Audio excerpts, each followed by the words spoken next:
avons voulu mettre à disposition un système de compostage qui soit collectif, de façon à ce que les personnes qui n'avaient pas assez de place chez eux pour composter avec un lombricompostage puissent le faire autrement. C'est une expérience qu'on a menée à partir du 3 juin 2024 l'année dernière. 40 foyers jusque-là l'utilisaient sur nos 220 résidents.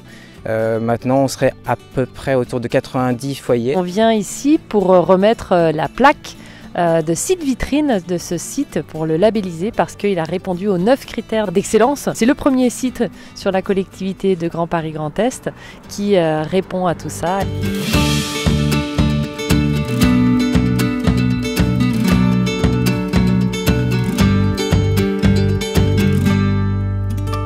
Aujourd'hui, on est sur environ 24 sites qui sont déployés à l'échelle du territoire. Vous êtes le seul de Neuilly-Plaisance et vous êtes le premier labellisé, site vitrine par le réseau Compost Citoyen. En Île-de-France, Isabelle, tu m'as dit, il y a 5 sites. C'est le 5e. Et si chacun fait des efforts comme vous le faites ici, ça pourra avoir évidemment une incidence qui sera très forte. Nous poursuivons ça dans les restaurants scolaires. Et dans les restaurants scolaires, les jeunes sont formés, habitués à trier les déchets qui restent dans leur assiette. Et nous avons quand même récupéré l'année dernière plus de 26 tonnes de biodéchets, donc qui n'étaient pas incinérés, qui vont être recyclés, réutilisés, etc.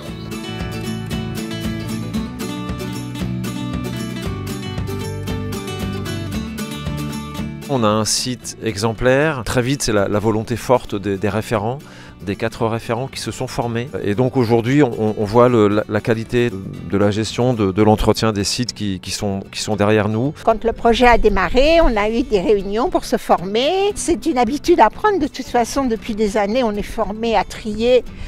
Donc c'est juste un tri supplémentaire. Tout ce qui allait à la poubelle autrefois, les épluchures de légumes, les pelures de fruits, enfin toutes ces choses-là, on les met de côté.